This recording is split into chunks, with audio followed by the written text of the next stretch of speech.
వ్యవహారానికి మాట ఉండదు కానీ స్వానుభవంలో తను మాట్లాడుతున్నానని అనడం అనుకోడు. అట్టి వాని మాట లెక్కకు రాదు. మాయ కలిగిన వాడి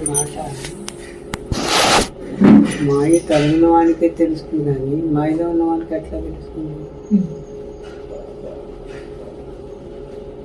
మాయ కలిగిన వాని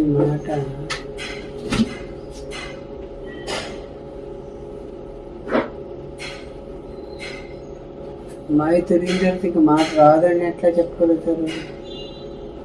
మాట్లాడిన వాళ్ళు మాయలో ఉన్నారని చెప్తారు. వ్యవహారంలో జరుగుతుంది కాబట్టి మాయ తొలగిన వానికి మాట దైవవాక్కులు ఎక్కువ వస్తుంది. మాయ తొలగకుండా మాట్లాడితే మాయలో మాటలు ఎక్కువ వస్తుంది. మాయలో మాట మాయకు వచ్చిన మాట్లాడమే కదా లెక్క. మాయకు వచ్చిన మాట్లాడినట్టే లెక్క వస్తుంది.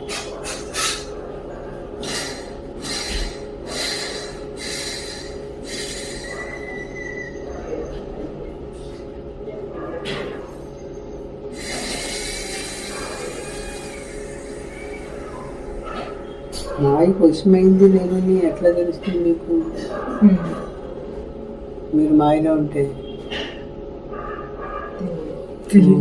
మీరు మాయలో ఉన్నప్పుడు మాయకు వశమై ఉన్నారా లేదా అని మీకు ఎట్లా తెలిసింది? కానీ లేదు మీరు మాయకు వశమై లేరు అనుకుంటాను. అప్పుడు ఆ మాట చెప్పడం కుదరదు. ఎందుకు కుదరదంటే తనే కదా తను మాయగా ఉండదు. తానే కదా తను మాయగా ఉండదు కూడా.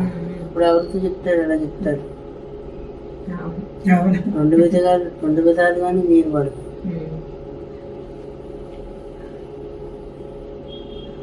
చోట చెప్పడం కుదరదు, మరో చోట చెప్పడానికి అవకాశం ఉండదు. అట్లా చెప్పుకోవడానికి బాగానే ఉంటాయి కొన్ని మాటలు, కానీ కుదరవు ఒక్కొక్కసారి.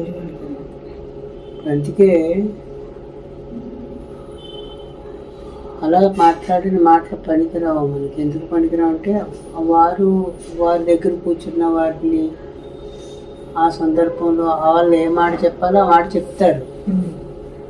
ఆ మాట రికార్డ్ చేసుకుని రాసి పెట్టేసుకుని అందరికీ అప్లై చేయడం కుదరదు. ఆ సందర్భంలో చెప్పండి. మాట్లాడిన వారంతా మాయకు వసిలే మాట్లాడిన వారే అని చెప్పారు. ఓకే, దాన్ని అంగీకరిద్దాం అనుకుందాం. మాట్లాడిన వాడు ఎవడు? మాట ఎక్కడి నుంచి వచ్చింది? అసలు ఎవడో లేకపోతే మాట ఎందుకు ఉంది?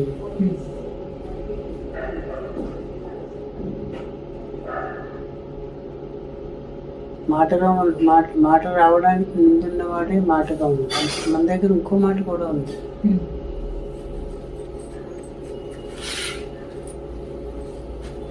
మాటతో భగ్నమయ్యే మౌనమా అని గురువారే చెప్పారు. పైన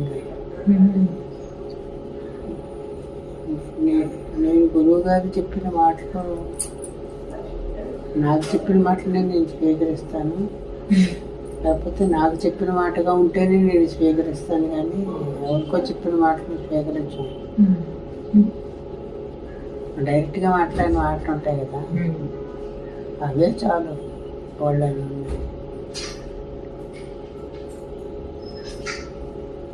మాటతో భగ్నమయ్యే మౌనమే కాదన్నారు. ఈసారి ఆ మాటకి ఈ మాటకి అర్థం చూపించండి. అంటే మౌనం అనేది సదా ఉంది. మౌనమే మాట్లాడుతుంది. మాటకు అంటే వ్యవహారం మాటగా ఉన్నప్పటికీ ఆ మౌనం భగ్నం కాదు, సాక్షిగా ఉంటుంది సదా. తత్కాలంలో మాటగా ఉన్నట్లు కనిపిస్తుంది. అది మాత్రం చేత మాట అయిపోతుంది. అది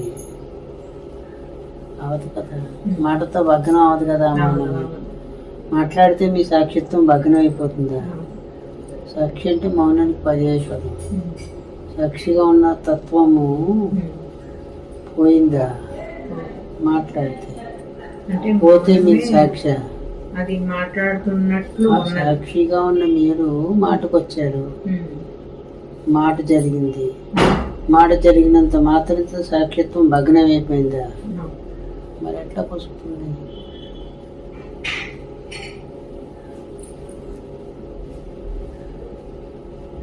సాక్షిత్వం భగ్నం అయిపోతే అది సాక్షి కాదు కదండి. అవును. సాక్షి నుండే కదా మాట వస్తుంది. అది లేకపోతే మాట ఎక్కడి నుంచి వస్తుంది? ఈరోజు మాట్లాడుకున్నదంతా అదే ఉదయం. అసలు మాట్లాడేది ఎవరండి? దైవమే కదా. తాను మాట్లాడడం అనే లెక్క ఎప్పుడు వర్తిస్తుందంటే ఉపకరణం మాత్రమే తాను అనుకుంటే వర్తిస్తుంది. తనకు ఉపకరణ అయినప్పుడు ఈ మాట కందగదు కదా.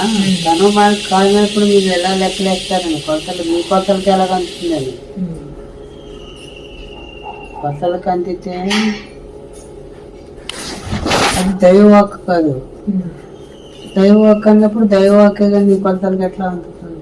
దాన్ని మట్లా మనం పేరు ఎట్లా పెడతాము?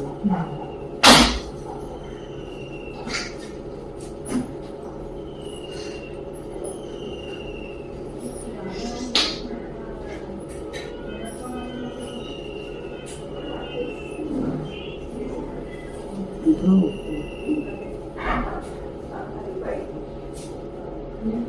ఒక మాట ఉంది మన దాంట్లో,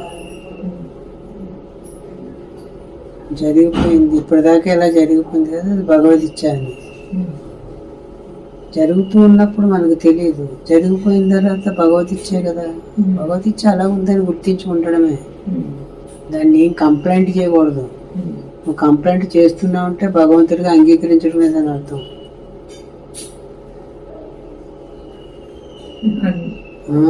అవునండి. కంప్లైంట్ ఎలా చేస్తామంటే ఓ పక్క నుంచి దేవుడు అని చెప్తుంటాను. ప్రతిదీ యాక్సెప్ట్ చేయాలి. చేయాలి. కంప్లైంట్ చేస్తున్నామంటేనే నీకు మాయాదోషం అనమాట. అది కంప్లైంట్ చేయడమే మాయాదోషం. మాయాదోషం లేకపోతే కంప్లైంట్ ఎట్లా చేస్తావు?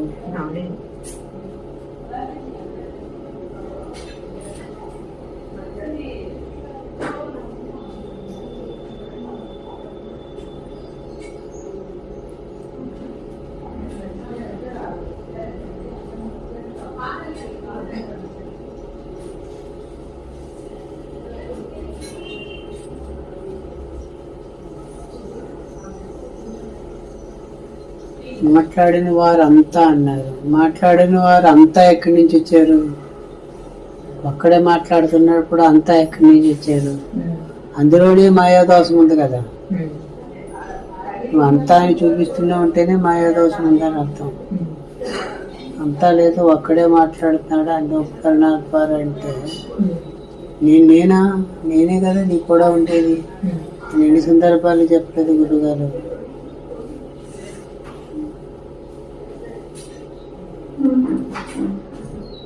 నేను లేని చోటు చూసుకుని పండు మీరని చెప్పారన్నారు మా నాయనతో. తను లేని చోటు లేదు కదా. ఇప్పుడు అంతా ఎక్కడి నుంచి వచ్చింది? అంతా అనే మాట మాయాదోషం కాలేదు. ఇప్పుడు ఆ మాటలోనే మాయాదోషం ఉంటుంది. అది ఎలా తీసుకుంటారు? ఎవరికో ఎప్పుడో ఏదో సందర్భంలో చెప్తారు. జనరలైజ్ చేసి చెప్పేసుకుని మనం మూట కట్టుకుని పుస్తకాలు రాసుకుని గురుగారు చెప్పారంటే ఎట్లా దొరుకుతుంది? ఏ సందర్భంలో చెప్పారో, ఎందుకు చెప్పారో, వాడు ఏ పరిస్థితిలో ఉండి మాట్లాడితే చెప్పారో, వ్యక్తిని బట్టి సందర్భాన్ని బట్టి మాట మారిపోతుంది. ఏవో మాటలు రాకపోయినా మాట్లాడుతుంటారు ఒక్కొక్కసారి. మాటలన్నీ మాయ మాటలు అని చెప్పచ్చు. అట్లా ఆ సందర్భాన్ని బట్టి చెప్తారు. ఇంకొక విషయం, ఏ మాటకైనా సరే అంతే అయి ప్రమాణం ఉంటుంది, గుర్తుపెట్టుకోండి. అంతకు మించి ఉండదు. అంటే మాట్లాడినంతసేపు అంతే, అయిపోయింది. నీటి మీద రాత్రాడుతుంది. తర్వాత అంత పొగే. డైరెక్ట్ మాటే లెక్క. మీకు ఇప్పుడు ముఖతః ఇప్పుడు మాట్లాడుకున్నంత వరకే దానికి ఆ శక్తి ఉంటుంది. దీన్ని రికార్డ్ చేసి మళ్ళా ఉంటే అంత ఉండదు. ఎలా ఉంటుంది? అలా మనిషికి ఆ మాట మాట్లాడేటప్పుడు ఫ్లో ఉంది కదా, డైరెక్ట్ మాట్లాడటం. అది ఎక్కడి నుంచి వస్తుంది? ఆ రావడము, మాట్లాడడము వినడము ఇదంతా కలిపి కదా లెక్క వస్తుంది. దాని రాతలు ఎట్లా పెట్టి చూపిస్తారు ఇంట్లోని? ఇంకా రాతైనా రికార్డ్ అయినా అదే అంతే కదా. ఇది ఫ్లో లేకపోతే ఒక రకమైనటువంటి ఎక్స్పీరియన్స్. అదే దాన్ని ఏమంటారు, ఆ మాటని మాటగానే కాకుండా భావంలో కూడా చూపిస్తుంది. అంటే ఆ కళ్ళు, ఆ మొక్క కవలికలు ఇట్లా అంటున్నాం కదా, దాన్ని ఏమంటారు, ఆ కథలు, దాని హావభావములు అవన్నీ కలిపి మాట కింద లెక్క.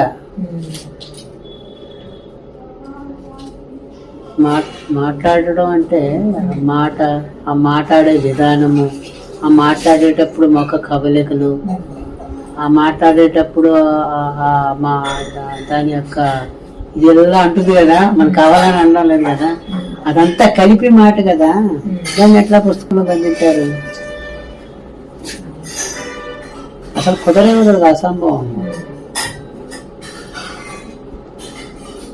దీని వల్ల మీరు ఎలా చెప్పగలుగుతారు ఇంకొకరికి? ఇప్పుడు మాట్లాడేది మార్పు వచ్చేసింది కదా.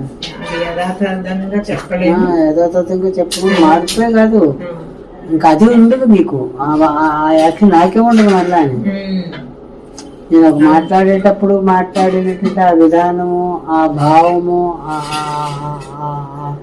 ఆ యొక్క చెప్పే విధానము, లేకపోతే తీవ్రత, లేకపోతే ఆవేదన, లేకపోతే ఏదో ఆక్రోశం ఏదో ఒకటి అనుకుంటాము, అది అప్పుడే ఉంటుంది. ఒక గంట పోతే మీకు ఆవేదన ఉండదు, ఆక్రోశం ఉండదు, లేకపోతే ఆ ఎక్స్పీరియన్స్ అది ఏమి ఉండదు, పోతుంది. వాడికే ఉండదు. అది రాత్రుల్లో ఎలా పెట్టి చెప్తారంటున్నా, కోప్పడ్డాడు అని చెప్తారు మా చెప్తే, లేకపోతే ఆవేశపడ్డాడు అని చెప్తారు, లేకపోతే ఆక్రోశం చెందాడు అని చెప్తారు.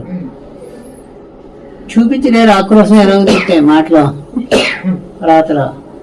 కానీ ఆక్రోశం చూస్తే మనకు తెలుస్తుంది, వాడిని అంత కష్టపడిపోతున్నాడని తెలుస్తుంది. మాట్లాడేటప్పుడు ఆక్రోశం తెలుస్తుంది, ఆవేదన తెలుస్తుంది. అది మాటలు ఎట్లా చెప్తారు? చెప్తే ఏదో ఆవేదన లేదని చెప్తారు, ఆవేదన చూపించలేరు. రాతలో చూపిస్తారా? మరి మాట్లాడేటప్పుడు చూడండి, ఆవేదన చెందే వ్యక్తి మనకు కూడా కళ్ళు చెమ్మగలుగుతాయి. మరి రాతలో చెమ్మగలడానికి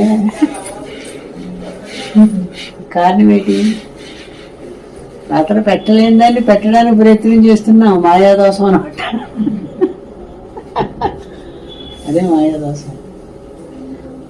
రాతలో పెట్టలేము కానీ పెట్టడానికి ప్రయత్నం చేస్తున్నాం. అందుకే మనకంటే పశుపక్షి పెట్టని చెప్పడానికి అనుకున్నాం. దాన్ని ఏ రాత పోతా లేదా హాయిగా జీవితున్నాయి.